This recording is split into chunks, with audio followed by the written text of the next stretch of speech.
Captain's Log, Episode 98. This episode of the Beer Avengers podcast is sponsored by the Beer and Cheese Collective, located at 35-11 Ditmars Boulevard in Astoria, Queens. Enjoy their eclectic array of craft beer, artisanal cheeses, and specialty grocery items at the Beer and Cheese Collective. Home bar to yours truly, Captain Porter Brown Stout. Captain Huck and Beer Wonder enjoy 5 pours while riffing on candy, 80s films, the Oscars, ruminations on the 2023 American Dialect Society's Word of the Year, and other stuff, I think. It was a 2-show night, so the whole thing seems kind of hazy even in post. You be the judge. Remember to like, star, and subscribe whenever that feels appropriate. And send us your emails at thebeervengers@gmail.com if you have any questions, suggestions, or if you just like hearing us talk about you on the show. And now, without further ado, please enjoy episode 98. Enshittification is the word. We're the beer Avengers, beer Avengers, beer Avengers. We're the Avengers. Welcome to the Beercast, everyone. Coming to you from an undisclosed location in Astoria, Queens, I am Captain Porter Brown Stout. And coming to you from an undisclosed location in the city of Walnut Creek, California. Ooh. This is the Pale Male, Hophead Huck.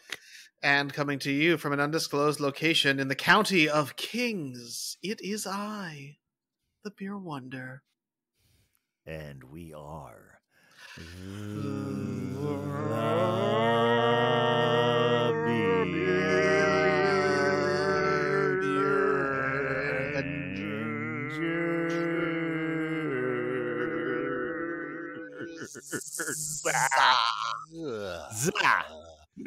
Zah. Look out! Oh boy. So everyone, welcome to Beer Avengers After Dark. Oh my gosh. It's even Everyone is emotionally prepared already. I think it's even starting to get dark in California, where Huck's recording from, because that's right. We hopefully you heard our last show, and we recorded this one immediately. We are recording this one immediately after, so we've got started on some things, and we're looking forward to getting on to some more things. You broke the illusion. This is supposed to be a fresh day. It's a new day. It's a new dawn. We're all fighting to stay on the island still. And so yes, if you are if this is an illusion that you wish to perpetrate, pretend that we're doing this live right now, and the moment you download it and are listening to it is the moment it's happening, whether that's wherever that's whenever that is. Whatever reality you choose to engage in, the Beer Avengers are here for you. Although I've got to say, Globe Hopper's going to be thrilled because we know Globe Hopper loves second pour show, so or second round show, or whatever we call this. So hey, Globe Hopper, how you doing? Yeah, hey, Globe Hopper. And so we're back for some great pours, just the three of us. No guests this one. It's just us having beers so far. Shit. Oh, wait, you think we might have some more surprise ones showing up? Well, we never can tell with Nutpool. Yeah, well, you say what you will. Say what you will about it. I was saying Uncle Ed is here, but Uncle Ed is one of your best influences. He's one of your best California Beer Avenger influencers, isn't he? Yeah, because I feel like all your stories about Uncle Ed is like, well, let's have the beer now. Yeah. What are we waiting for? Speaking of which, I think it's time we get to the pours. That was an excellent segue, Captain. That was first class. Hey, episode 98. If I haven't figured that out to some degree, I would hope call it a pandemic. Call it a decade. Well, I don't know what we're gonna call it. I don't know. Almost half we need a decade. To see what we're gonna call our beers first. That's true. So, Beer Wonder, why don't you go first? You went last time. Oh, heck yeah. Oh my gosh, that was so kind. Well, here's the thing. No drama. I know. Well, here's the thing, y'all. Tonight I will be enjoying a sponsored pour. Oh, another sponsored pour from the Beer and Cheese Collective, 35-11 Ditmars Boulevard. Shout out to the provider for giving us such wonderful sponsored pours. Yeah. Now, here's the thing. We're getting crazy now because if you've been listening for 98 episodes, you will be aware that I do have a predilection, a preference, a joy, a wonder, a warmth in my soul for the IPAs. But tonight, I will not be drinking an IPA. Oh no. And this is almost thematic to some of the important reporting that we have to do, because it's almost an honor of someone very special within our Beer Avenger sphere, who we were celebrating within our last times together. But tonight I will be drinking a Saison ale from Transmitter Brewing Company. This is S4. Nice.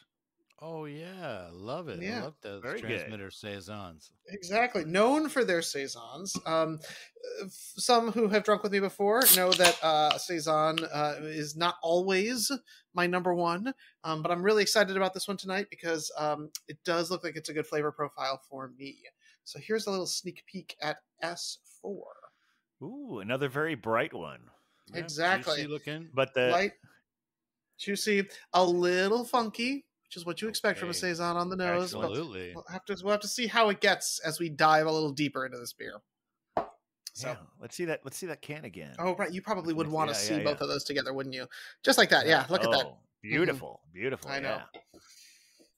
All right. All right. I'm feeling generous. Huck, you go next.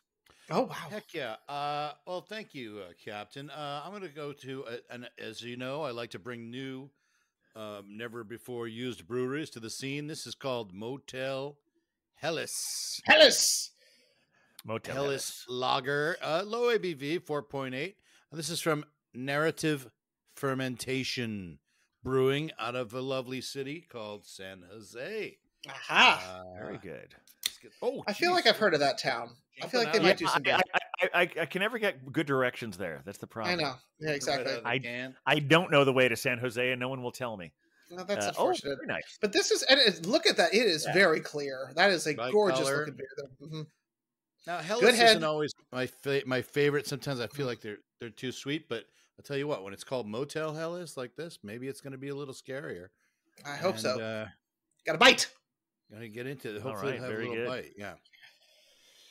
All right, Captain. All right. Let's do it. I've also have a Sponsored pour. Oh my support from the gosh. Beer and Cheese Collective. Now, when I went to the provider, she likes to give us recurring themes. You remember how we had all the ongoing of the collective arts, or was it collective arts, the Origin of Darkness. Yes. And that was a wonderful thing. And you may recall a while back we had one of the versions of the Abomination Midnight Snack. They've had several different versions. I think we had one of them on the show. Well, this is the Abomination Midday Snack. Oh, So there it you is go. still a stout. It's still a It's a snack. stout, but it's only 7.7% ABV. It is called a Freak Shake Milkshake Stout. Ooh. Okay. Oh my. And now this has whipped cream, brownies, marshmallow, caramel, peanuts, and cookies and cream ice cream. Holy F. That's our midday snack. So That's let's correct. see what we got here. This is gonna be. I Wow. think might land on the sweet side. Wow. It just This is might. wild. We will Coming see. coming out, dripping out of that can Oh, like yeah. you just emptied the oil. My goodness. After 60,000 miles on the road. Here we Holy go. moly. Look at that guy on there. That Holy is smokes. out of this world. My gosh. We'll have that to is a dig deeper into that can as we go along. Yeah, I got All questions right, on that one. we are all officially beard. Cheers, We got it. Vengers. Cheers, Vengers. Here's Avengers, indeed.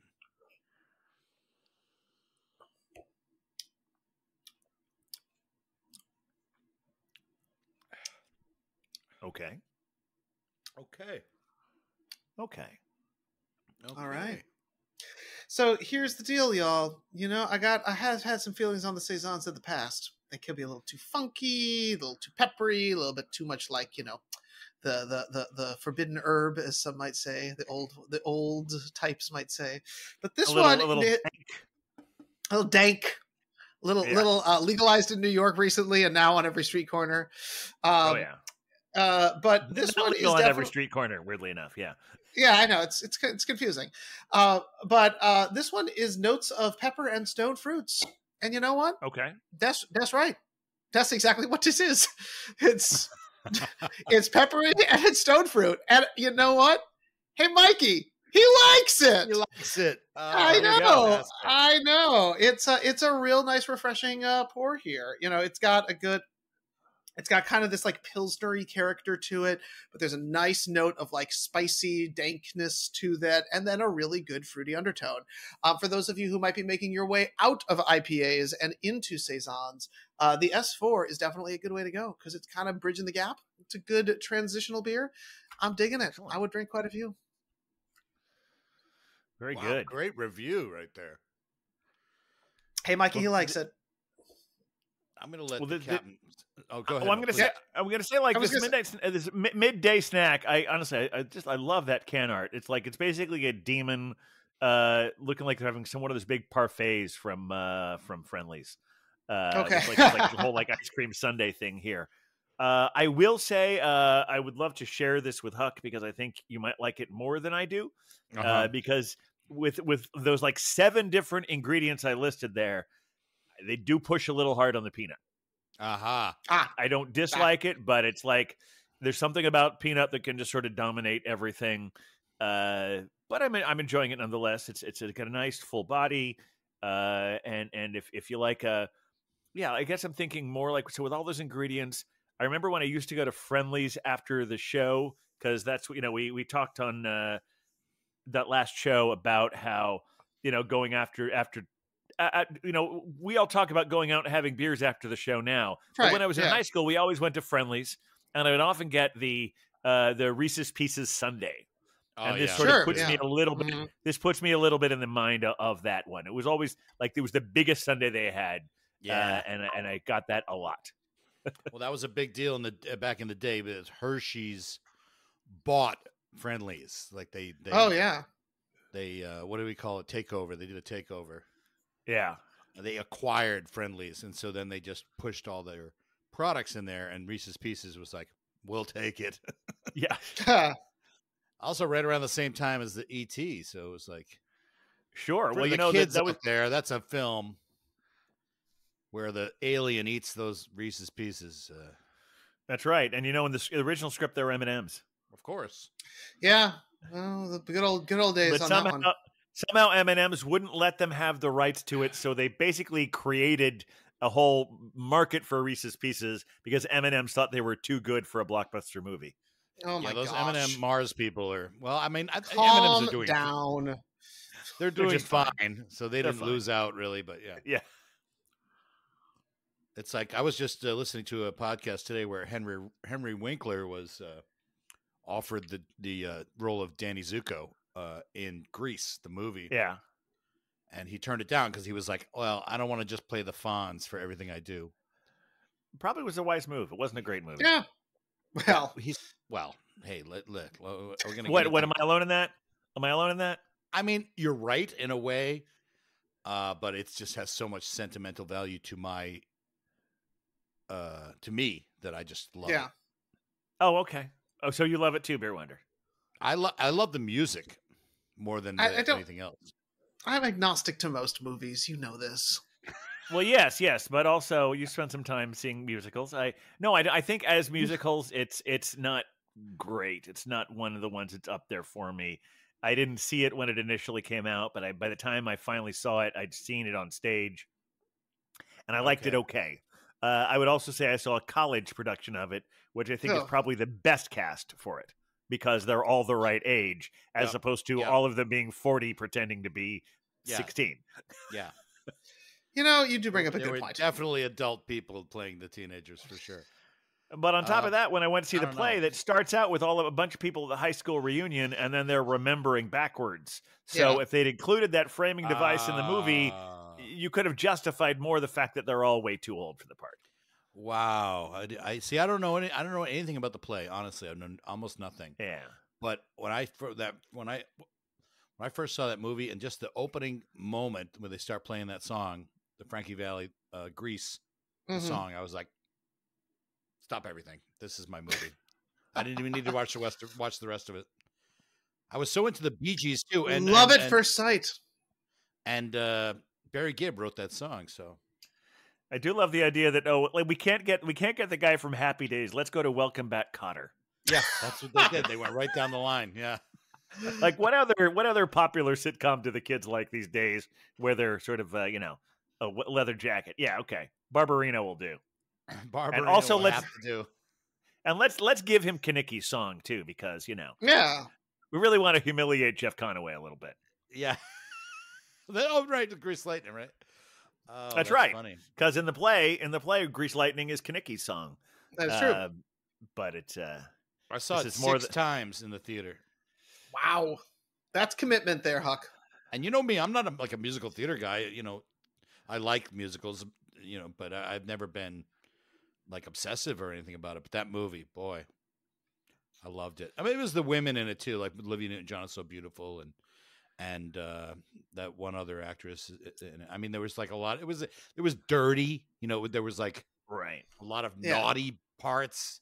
And so as a 12-year-old kid, I'm like, yeah, I want to go see that again. I see that. I think I was 10 and I didn't have autonomy in movie going on my own. So I think mostly at 10 years old, I only saw Disney movies. Yeah, okay. I hear you. That's pretty much all my parents took me to when I was 10. When I was 10, my dad and I were alone. And the beginning of that, I have a big family, and all my sisters and my mother, they were somewhere else. I don't know where they were. And he's like, "You want to see a movie?" I'm like, "Yeah, let's go." And we're looking at the newspaper as you did back in the day. And I said, "Let's go see Gus." It's about a field goal kicking mule. I was saying the word mule. It's a Disney film. Gus. Okay. Yes, like I remember precursor to. And I, honestly, to this day, I've never seen Gus, but he said. He gently said, "Well, I heard this Star Wars thing is supposed to be good." Oh. And so he steered me in the right direction on that one. That was a good move. And of course. And you were 10? I feel like that's right. Yeah, that's a good time. Yeah. That's a good time to like hit the Star Wars legacy, Most of what I know about Gus is what is from Bill Maher comparing Gus to Trump. Oh, really? Well, because the whole premise of Gus is, there's no rule that says we can't have a horse on the field. Right. And that like so many things Trump got away with were basically because, there's no rule that says we can't. Now, of course, if Trump was a millennial, he probably would have made the whole thing about Air Bud, because isn't that basically the same story? More or less. I was thinking that. Yeah, it's about the same thing. Yeah. They put the dog in high tops. Air Bud was a little more talented, I think. Yeah. But the same one is like, there's no rule that says a dog can't be in the game. But how do we get on this particular tangent? I have no clue. But only through excellence. Because it started. I know. I started by saying by throwing down the gauntlet, saying I thought Grease the movie sucked, but I'm not sure how we got there. Boy. I gotta ask about the can. I gotta ask about the hell. Yeah. Hell. Like, it's very Amityville Horror. Yeah. I mean, it's a play on Hell, the Motel Hell. Yeah, exactly. Yeah, there was a horror movie called Motel Hell too, right? Yeah, it was. I will say I like this kind of hellish. It's got a nuttiness to it. Ooh, rather than being overly sweet, it's got a light nuttiness. Right. And a clean finish. Nice, good German style, really. And I've had narrative fermentation before. I don't know if it's the most pretentious name in beer. Probably not. Oh, my God. But narrative fermentations. Nice brewery. Nice little brewery in San Jose. Yeah. And I don't know what this is, a real building, or is it from the film? I'll try to do more research. It certainly fits with the themes we're already talking about, because I just looked it up, and apparently Motel Hell came out in 1980. So we're even in the same time frame. Well, there you go. It was competing with Grease in the theaters.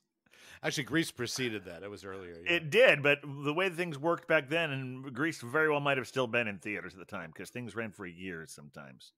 And Robert Stigwood, the producer of Grease, he also produced Saturday Night Fever. So they had like the two biggest records and biggest movies in back-to-back years. Those two fit so well together, though. That makes sense that one person would be doing both of those things.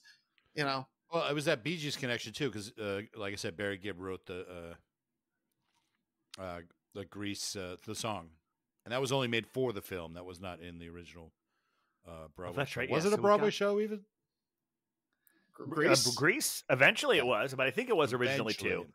Yeah, but no, I mean, I think it was first. When I first moved into New think York it in the was, late yeah. 90s, there was like a terrible thing that like was only being, I think they kind of pioneered that celebrity stunt casting on Broadway.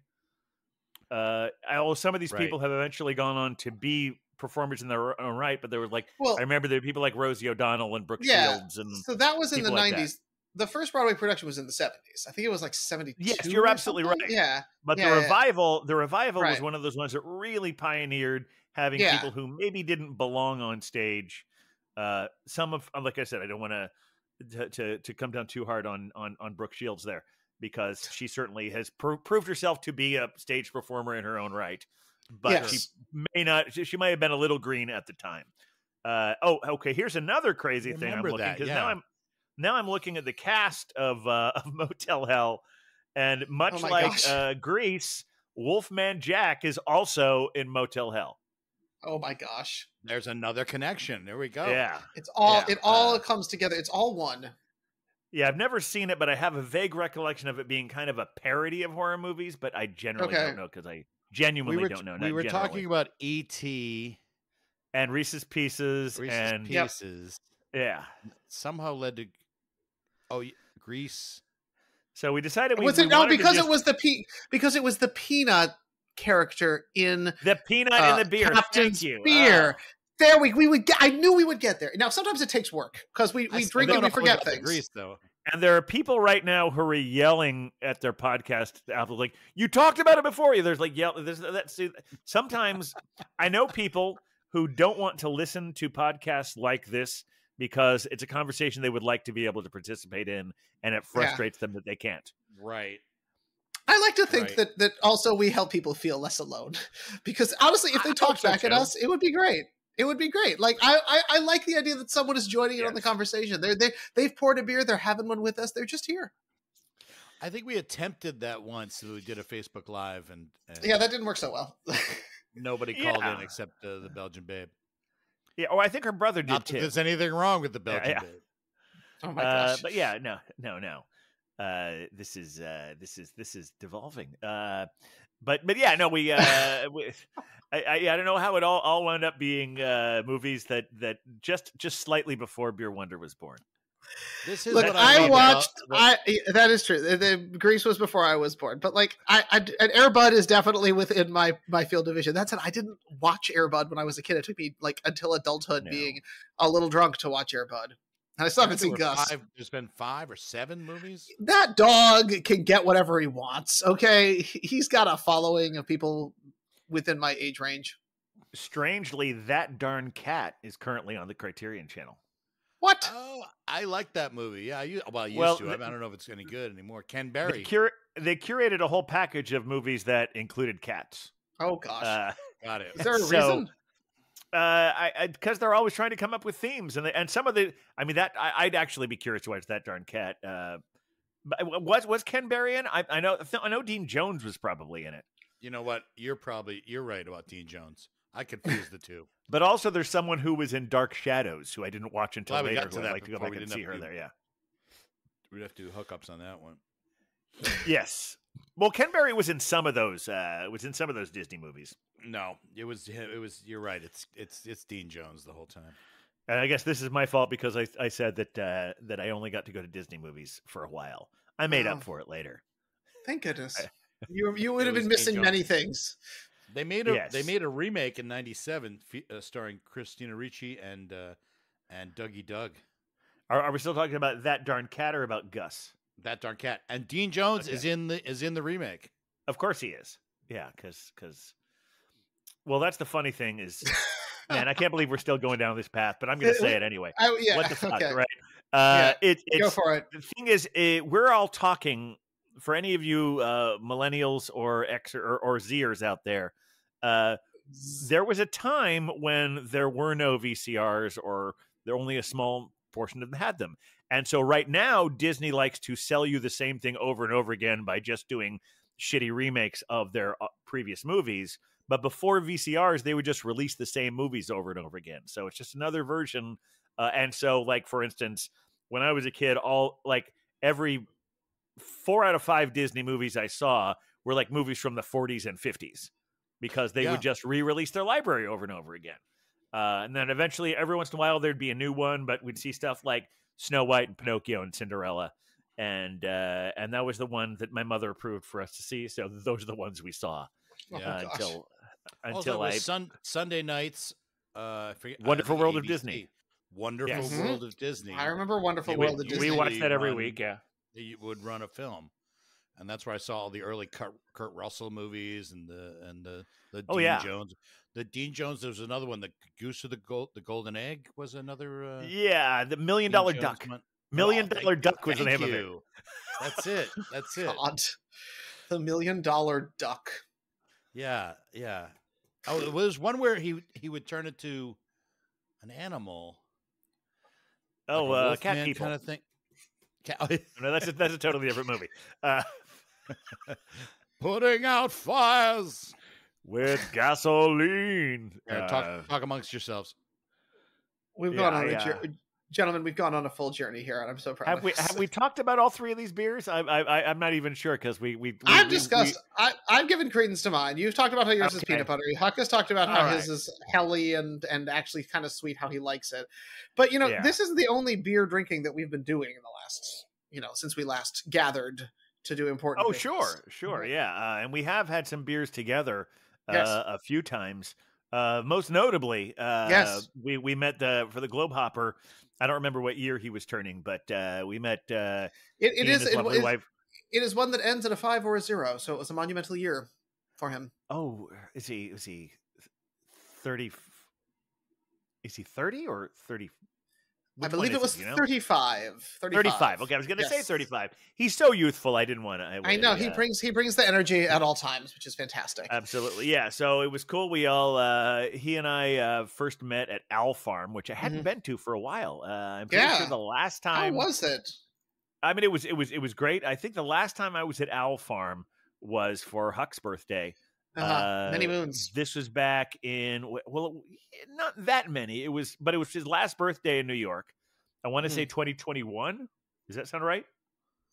Huck, was your last New York birthday in 2021? Did you guys start there? Because the last birthday I recall from the Huckster was when we did the Gowanus crawl. But he and I met. Okay, you guys met up early. Okay, first, just the two of us. Oh, nice. And then we walked over to Wild East. Then we went to Finback. Oh, yes. And I was realizing when I was meeting up at Globe Hopper, I was doing kind of the same thing because you weren't available yet, and Catherine, also known as Cider Cat, we can call her both names since she's never been on the episodes. We haven't had her on, and so it was just him and I hanging out there. And because they had so much formative experience in Hawaii, we then went to a Hawaiian place I didn't know that existed. I think it was their first time there as well. Yep, Sweet Talk in Brooklyn.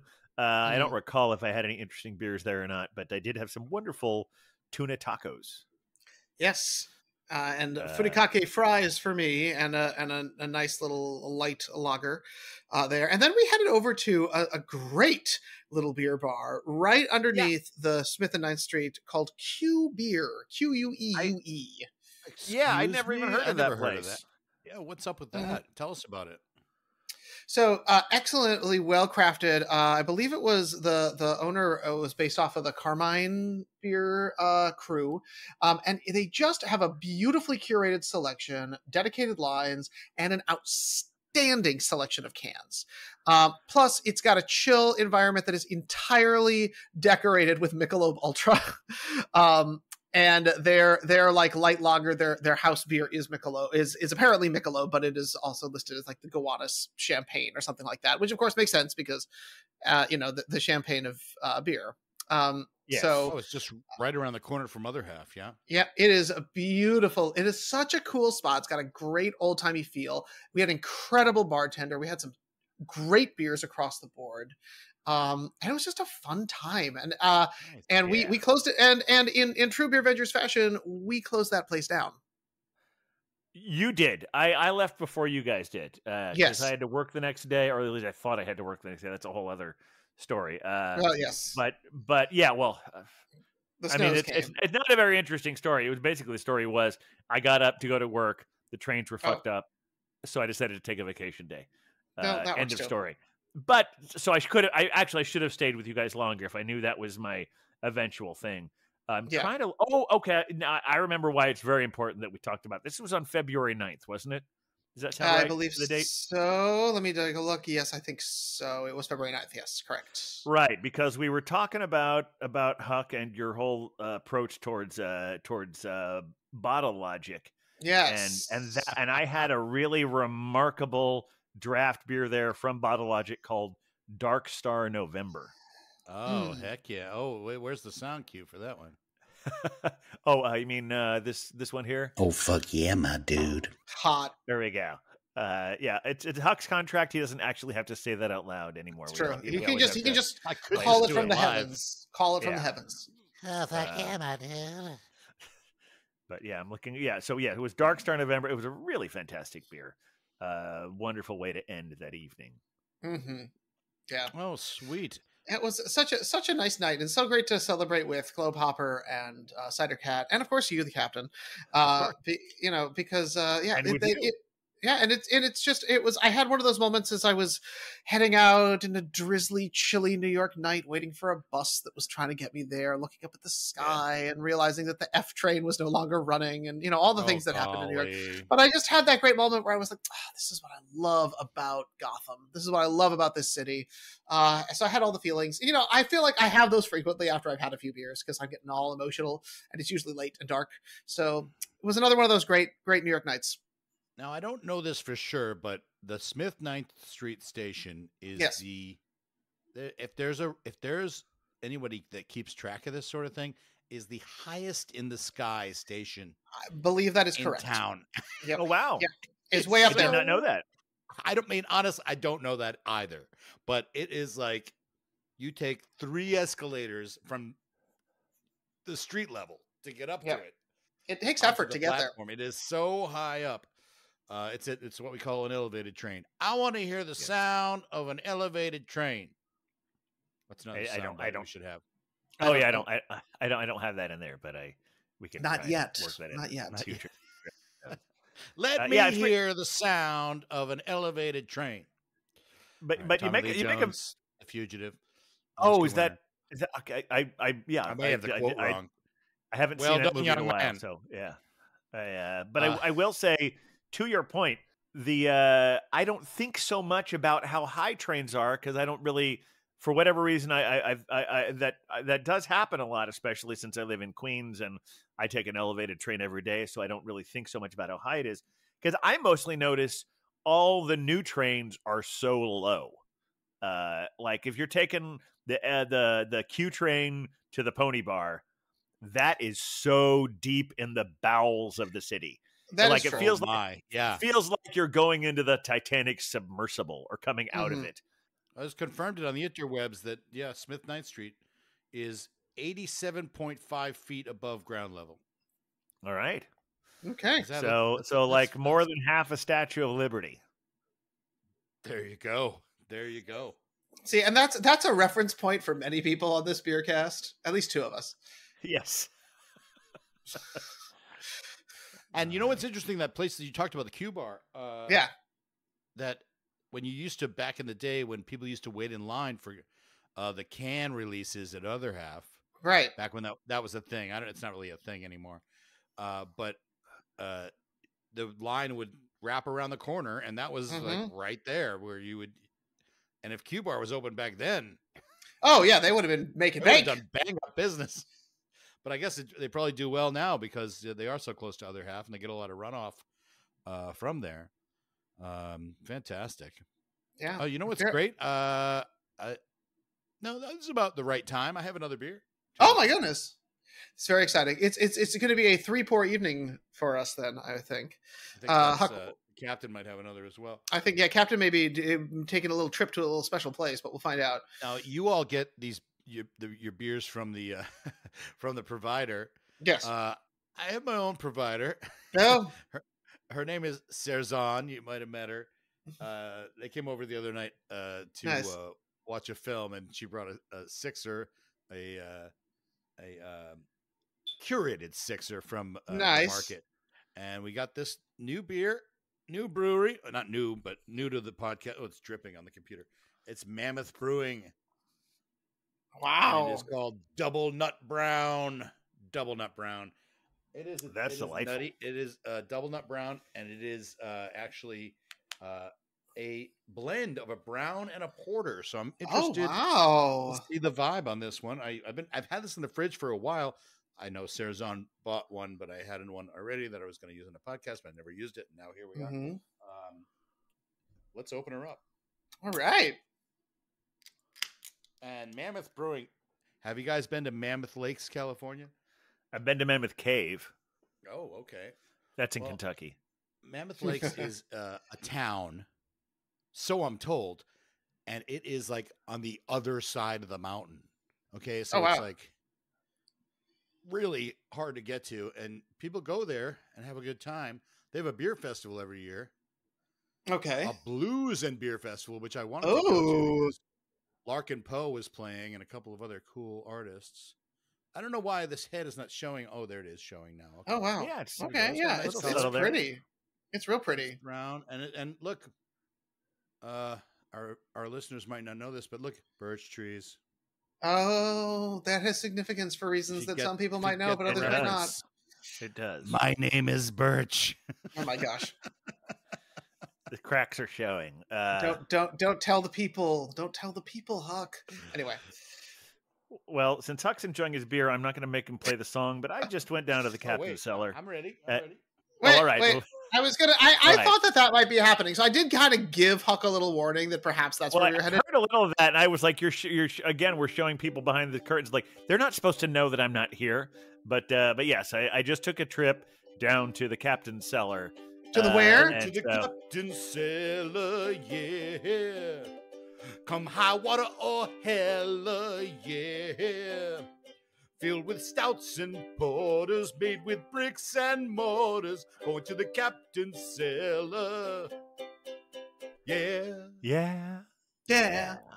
All right, wow. So that wasn't bad. That wasn't bad. That was seductive. That was very nice.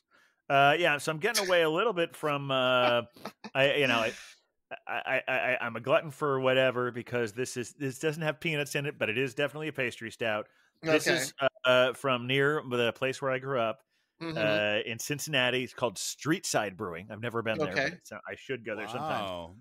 The name of the brewery, Street Side Brewing, and the beer is Speak of the Devil. Oh my! It's a coconut latte.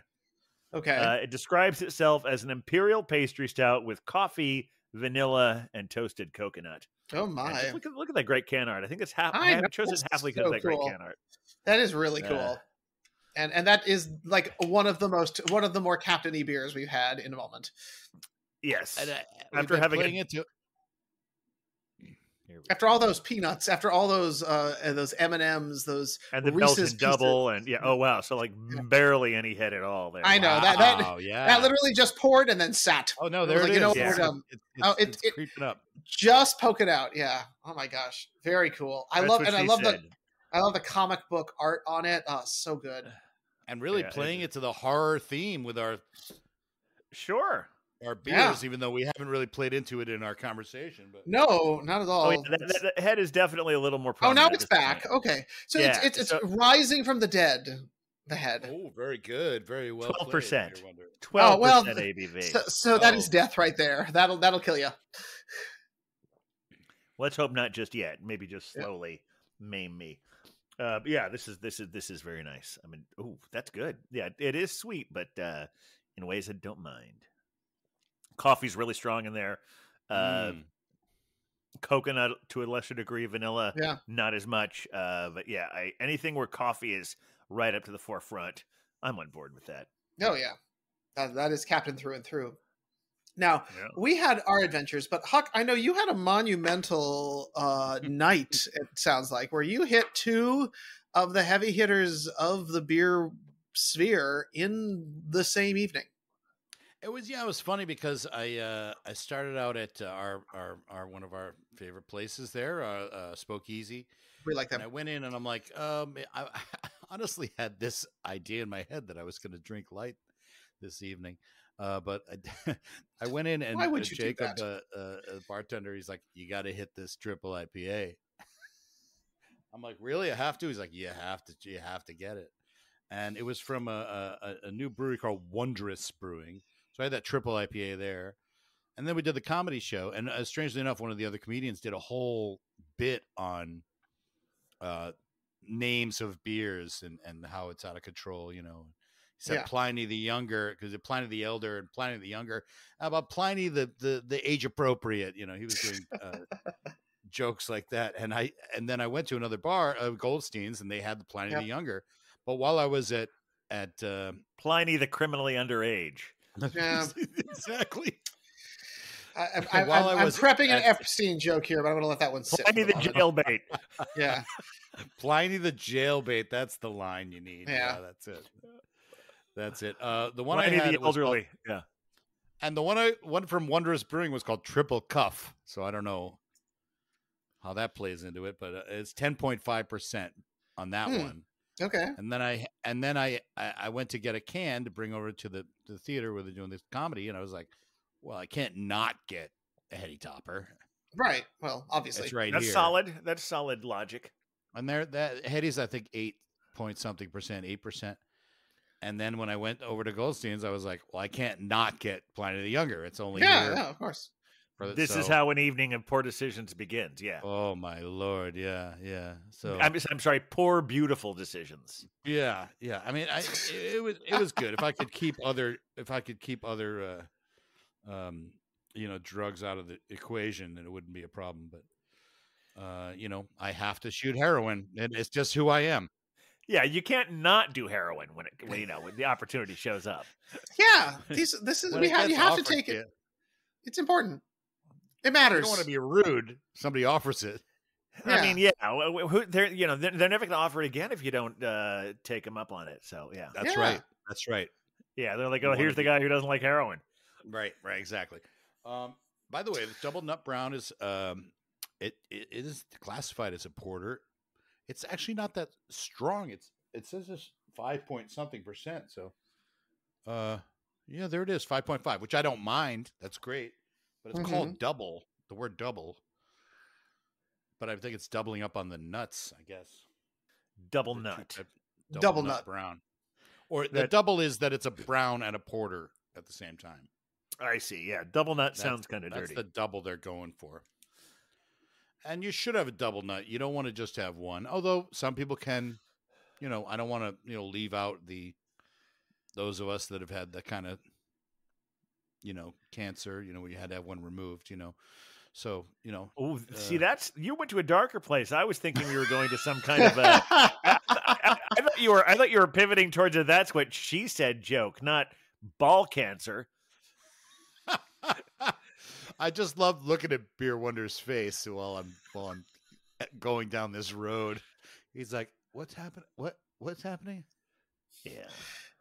Sometimes it's just best that I remain confused. I feel like that's sometimes the best tactic here. I think it's also good if other people talk.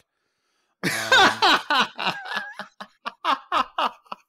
they do say on their what 40 minutes in we were doing a satirical riff on were we yes-ending each other on heroin use? Oh my god! Oh boy! Stay in school, don't do drugs. Did I fix it? The DARE program really did a number on some of us. So they do say on their description, no nuts were harmed or used during the brewing of this beer. So that's good to know. Thank God. Glad. It just has a nutty flavor. Yeah. Nice brewery, nice beer. I probably will never visit because I don't like driving on these mountain roads. Well, no nuts were harmed, contrary to when you get one sliced off because it has cancer. Oh, that's gosh. Getting harmed. But, that is I didn't know you were going to get so dark. Wow. Well, I just went back to where you were, Huck. I was there. It's all. Yeah, you were talking about you were talking about nut cancer a minute ago, weren't you? Check the cancer. tape. Well, a lot of people. Tom Green. Sure. I mean, Well, that's double another nut thing that was the point. Freddie Got Fingered is showing up on the Criterion Channel next Oh month. my gosh.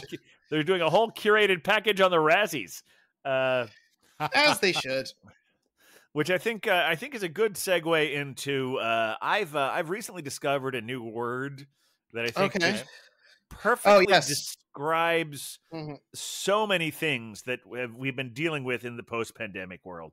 And that But word this is was the article was specifically talking about Amazon Prime, but I think it does Okay. fit a lot of things.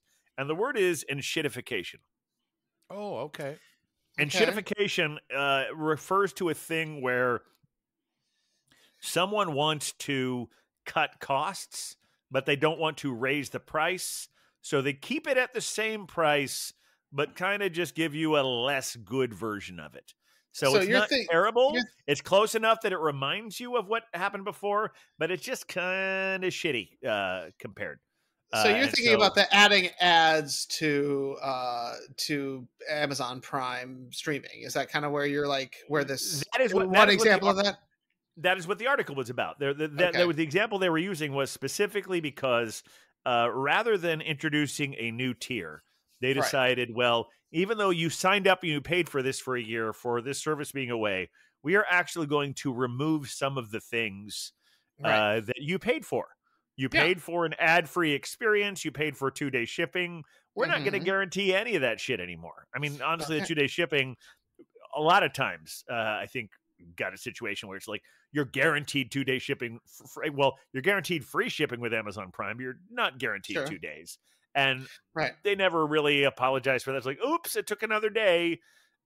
And they don't give you any sort of a refund and all of that. And this was a deal where they're like, hey, starting this day, unless you want to pay an extra $3 a month, we're going to put ads on this thing. So this thing that is the exact same price, this thing that you paid for is now just a little shittier. And I think there are so many things that we're dealing with in our version of the post-pandemic world that are like that. Yeah. Like something where, I mean, theoretically, you could have someone who would say like, oh, this beer is really popular, but if we want to keep the same great ingredients we had in it last year, we're going to have to raise the price. So instead of raising the price, we're going to cut a few corners and charge the same price as last year so we can therefore enshittify this beer. Yeah. And I'm not saying there are any beers that do it, but I'm sure there are some that have. Well, it's capitalism, essentially, is the problem. It is, but this is like a unique pandemic era brand of it. Mm-hmm. The idea that, like, you know, or another version is like where they will like change the size of the can. Like that'll be another way of doing it with beer. Say like, well, we're going to sell this in a 12 ounce instead of a 16 ounce, but we're going to charge the same price for it. Mm-hmm. Yeah. Enshittification, you know, that's, or, and this doesn't, I'm using beer because this is a beer podcast, but there are definitely examples of them like making something an ounce or a half ounce less than it used to be. So you don't notice that you're not getting as much for the money you got before. Oh yeah, it's definitely happening. It's out there. Yeah. It's the enshittification factor. It is insidious. And I understand that. The fact that they're cracking down on password sharing on all those streaming sites. Mm-hmm. You used to be able to pay for a thing and share it with your friends, and now you can't, even though you're paying the same amount you were then. Enshittification. Yeah. I'm going to be using it a lot, I think. But I gotta say, I think that the side 3 of the Grease soundtrack, where they play all the Sha-Na-Na stuff. Is it a double album? It's a double album. Holy fuck. Because of the Sha-Na-Na. Like side 3 is like all the Sha-Na-Na stuff because they play at the prom. Right. Sure. At the dance. And so that kind of revived their career, do all like the a little, they yeah. do all the old standards, and it's that part of it. It's like okay, we don't need to listen to this. Yeah. Well, sometimes we forget that Sha-Na-Na was at Woodstock. Who Sha-Na-Na performed at Woodstock. They did. And I'm sure their set was great, but it's funny. You think of all these like cutting edge 60s, and here's like a 50s nostalgia act at Woodstock. Right. It's kind of funny. Yeah. They went on early too, I think. There's a lot of acts that performed at Woodstock that you don't know about. For example, Jerry Lewis was there. Did he performed.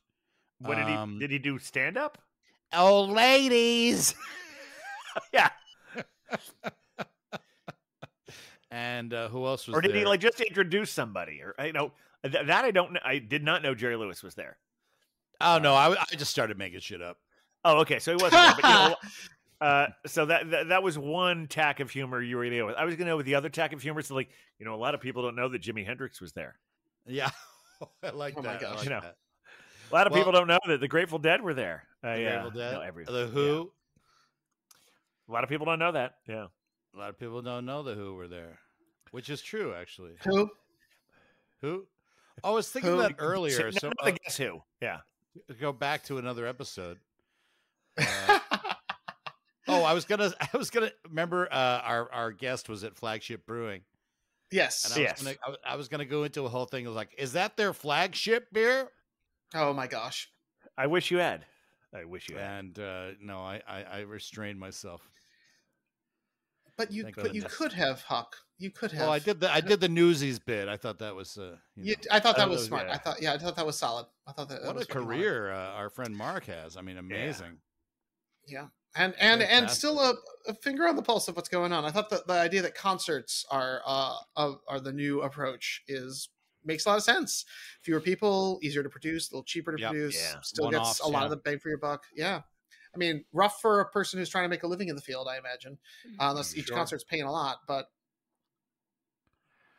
My favorite thing that he didn't mention was that apparently at some point he got to do it was a tour or a regional production of Christmas Story, and he was I think he was the narrator, okay. and his wife played his mother.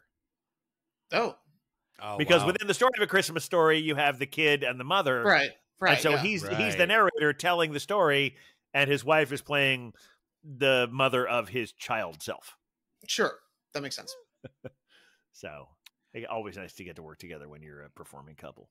Yeah, Oh, I was absolutely. wondering about that because especially when couples tour, I know other couples like theatrical couples that they do this and they're dedicated to the craft and they go out on the road. And I mean, I did that once in my relationship and it was torture. Really? Just like, yeah, it was not because I was just like, we got to get back together. This is nuts. You and Cider Girl need time away from each other. Well, no, I'm saying it wasn't good. Like a time away is good, couple days. Yeah. But this was like, Oh, I'm sorry. I thought I see. I was since we were talking about Mark and his wife, or shall we Right. say, Yeah. the Brubador and his wife. The Rubidor, yes. I thought you were saying that touring together was a nightmare. You found that being away from her was a nightmare. right. I totally misunderstood. Okay, that's and its own it's thing. just we just have that kind of relationship where yeah. we just need to be with each other or it's over. Oh, wow. That took a turn. That took We're a turn away for the from each worse. other right now, actually. So Well, better not be yeah, more a than few 2 hours days, away 'cause from it'll each be other. over. Only a I'm- few hours. I am Halfway here in across her the- mother's house, so we're probably Yeah. okay. Yeah, I think y'all will be Well, okay. thanks for setting our minds at ease about that. Ugh, I was worried. But it really was hard, and I never did another tour. I think should I do was the touring the same. same at the same time you were touring. I was touring with something else. That's right. We actually I think dealt with it in the short term better, but you guys are still together, so I guess you win. Yeah, yeah, yeah. Wow. Now beer wonders. We gotta dig. I gotta dig us. I gotta dig us out of this. But I'm trying to figure out how to do it. Help I us, will. I Beer Wonder. What do we well, do? let me ask you a question, Captain, Yeah. because there is potential, and I'm going to dig us even deeper. You mentioned some sad news in the Beer Avengers sphere around one of our favorite places called the Grand Well, yeah. Delancey, and I Couple know episodes- you took a pilgrimage there recently. I did. I didn't have a whole lot of time because I was going to a movie screening, but I had to swing by Grand Delancey one last time Yeah, before they left, and it was a wonderful experience. I just had a couple of beers there to say farewell. Here's the other thing. The last episode, we talked about how they were closing. yeah. It came out just a few days later that the whole downstairs at Essex Market is closing. Which is just Oh, so wow. sad. So if Yeah. they hadn't chosen to move out, they probably would have been forced out. But I Yeah. imagine them moving out probably helped push that decision forward. But yeah, apparently the market line, which is what that basement space is called, is somehow under separate management of the market that's upstairs. So the whole thing's going away. And when I talked to the people there, they seemed really they weren't having a lot of success with finding a new place. But I guess it's all pretty new, so hopefully they will have some inroads to all of that. But I had a couple of final beers there, and I'm gonna see. I was looking up Dark Star before, so let me see if I can find out. Okay, the last. I don't think I logged both of them because I was having such a nice time talking. But the first one I had there was a Baltic Porter from Halfway Crooks Beer called Bash. Oh, I heard of that brewery. Yeah. And it was interesting. I think I texted you guys that there was a beer from the brewery that was like a $40 bottle that I really would have loved to have ordered, but I was on my way to a screening of Poor Things, and I knew I didn't want to rush it, but if you guys had been there, I would have bought that bottle and shared it with you. That would have been a wonderful. Should we get into Poor Things? Talk about that, or? Well, okay. Why don't you start? Yeah, go for it. I'll start. Well, yeah. I mean, I don't know if people have seen it. Great performances. I think Mark Ruffalo is really great in it, and I actually pretty much enjoyed the movie. But I think Emma Stone was amazing in it. Amazing nipples. But I was. My point being that it was a movie that is advertised as some sort of like, and also Willem Dafoe, excellent performance. Oh, so fucking great, yeah. And it was sort of presented as this sort of fantastical movie, otherworldly. Like, does it take place in our world? They call it Portugal, but it's a different kind of Portugal. There's sky trams, and but it's a movie about fucking. Okay. If I was a lot of it is. A lot of it is. Yeah. Now, it's a movie about fucking. Yeah. Well, so Huck, I love this director so much that I deliberately tried to avoid any connection with what you're talking about. So I decided, okay, it's a Yorgos Lanthimos movie. I'm in. So I didn't even know, but I didn't know either. But basically, it's Frankenstein. There is that element. It's not just that element. I mean, that's the whole. It's an incredibly original new version of it, but it's the thrust of the plot. Thrust to go with all of your fucking stuff. Oh my god! It's basically the Frankenstein story, but I think an incredibly original, unique retelling of it. Okay. Yeah, and you talk just about Emma Stone's nipples. But I gotta go into a little the spoiler. areolas are nice too. I gotta go into a little spoilery thing here. Is that so? She is the whole thing. Well, I don't think just by noting there's a lot of fucking in it. There's a lot of fucking in it. It's fine. It's part of how we develop as people because how we develop as people. She starts out essentially at the beginning of the movie as a baby. Oh, correct. And so she has just been born. She's the new Frankenstein monster. And I didn't even start to appreciate her performance. It's so seamless. I didn't start to appreciate it until I was thinking about it a couple of days later about how much her character grows. And I wasn't noticing her technique when I was watching it, but her character, much like Frankenstein in the more faithful adaptations, Frankenstein's monster is very verbose by the time it gets to the end of it. He's not just fire. Maybe I just don't know the Frankenstein story as well as I should. I never read the book. It's the idea that something about the whole process is there's a very fast learning curve. So even though she starts out as a baby, she accelerates pretty quickly. Yes, her maturity happens very quickly. And it made me want to watch the movie again because there's a lot of points where she is speaking in sentence fragments and things. Right. And that at some point she's speaking very articulately, and I didn't even see the transition because I was so caught up in the story. I also, the art direction is fucking amazing. Yeah, they should win the Oscar for art direction for sure.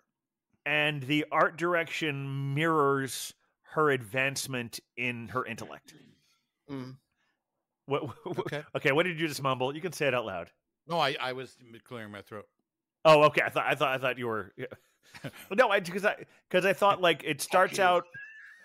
Oh yeah, fuck you, Captain. You movie sucked. No, it's just like the way it starts out with her mental development there in like grainy black and white, and the more her brain develops, the more sumptuous the art direction gets. Yeah, it's almost like you don't notice when it goes from black and white to color.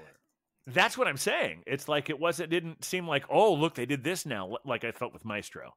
Yeah, I didn't see Maestro. Yeah, you don't. I'm sorry. You should watch it. We can talk about it later. I didn't love it. Next podcast. But I would say that of the current crop, I'm seeing Holdovers tomorrow night. But of the current crop, Poor Things is probably my favorite. Oh, snap. Okay. I mean, I like the Holdovers is pretty good. Yeah. I mean, I don't know. I like some of the movies. I can't remember what the other ones are. Yeah. Well, we got to vote before Friday afternoon. I've been this double nut brown. The double nut brown. I like how, like, if you see me, you guys can't see the image of me, but my mouth is covered, so it just looks like I'm just like, I'm not saying anything at all. No, you're like partially in shadow, so it's very moody. It's very moody. I mean, I have elements to that here myself. If I duck too far behind the mic, it does that. Last time we did a podcast in this space where I am currently. We had a blackout. Oh yes, I recall that. Yes, that was a weird night. No it was a storms weird. tonight, We got the episode in right at the end. We got it right. We just landed the plane right when we needed to. We did have another atmospheric river just yesterday, but it's all good now. All right, so I'm looking at my notes. I think we've talked about pretty much everything. We talked about Grand Delancey. I talked about Enshittification. The only thing I neglected is I did, when we had our episodes about California, I didn't mention Old Town Temecula and the Aftershock Brewery, which I liked very much. Just for any completionist. Shout out to Aftershock. Or if Pat and Sarah are listening, because I love that they took me to Old Town Temecula. A lot of cities in California have old towns. Yes, they do, and that was a nice one. The phrase "Old Town Temecula" is it's got a great sound to it. Yeah, well, I was worried. I was worried too many episodes had passed by, but your reaction makes me feel like I'm glad I mentioned it. Oh, absolutely. Well, and Temecula's been having a moment recently, thanks to Saturday Night Live. So, everyone knows they're a book banning in Temecula, or that they're Lisa from Temecula. No, that's happening everywhere. But Temecula specifically had a character on SNL played by Egon Rodham, who was always trying to cut steaks that were a little too tough. Yes. She's doing the work. She's doing the work. Look at the beer wonder with the pop culture. See, sometimes I'm hip to what the kids are doing these days, but most of the time, no. I mean, I did introduce you all to BFFR. Have I introduced you all to Riz? Yeah, I'm not quite sure what Riz is. I've heard it, yeah. Apparently, I mean, it's apparently short for charisma, but apparently you can't really use it. So, awkward. Okay. That's how we get our explicit rating, apparently. I feel like I might have to re-release the Be Fucking For Real episode just with initials, because I think it might have gotten blocked in some circles because of the title. Oh. They don't give a fuck what we say on the show. Right. But if it's in the title, we got an email back from YouTube saying we can't release this to everyone. For real. Yeah. No, just BFFR, which means best friends for real. Yeah. No, it doesn't.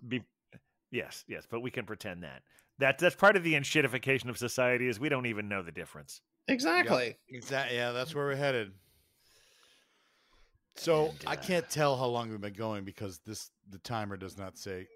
I know, but time. We may be close. If people want to reach out to us, and now that we're at episode 98, my goodness, so much. How should they? Yes. And honestly, 98 episodes. To us. Yeah. You should reach out to us because we're going to be taking a break in a couple of episodes, and we want to read your emails and your comments and your thoughts. especially if you're, you heard how much love we doled out to Eric and Sweetie because they flattered us. And also, we like them; they're wonderful people. Yeah. And so, any comments you mention will be on here if you send them to thebeervengers@gmail.com. Put stuff in our Instagram, our Facebook. Less so if it's Twitter, the former Twitter, the whatever the fuck you want to call it, the piece of shit Elon Musk. Twatter. Thing. Yeah, the twatter. Yes, we should just call it twatter. Twatter. Beer Wonder, I think you've stumbled onto something there. Finally, because we don't want to talk about Twitter because we don't like them. We don't want to call X because it's a stupid name. So let's just call it twatter. Well, I think that's a wonderful end to note it on, as I said once. I believe so. So should we come back anytime? Is that what you're saying? We should come back anytime, at least a couple more times, and then eventually other times. And I think that is Huck's cue to play it out. Thanks everyone for listening. I think it might be. See you next time. With a beer Avengers, beer Avengers, beer Avengers. We are the Beer Avengers. Are we? Fuck yeah.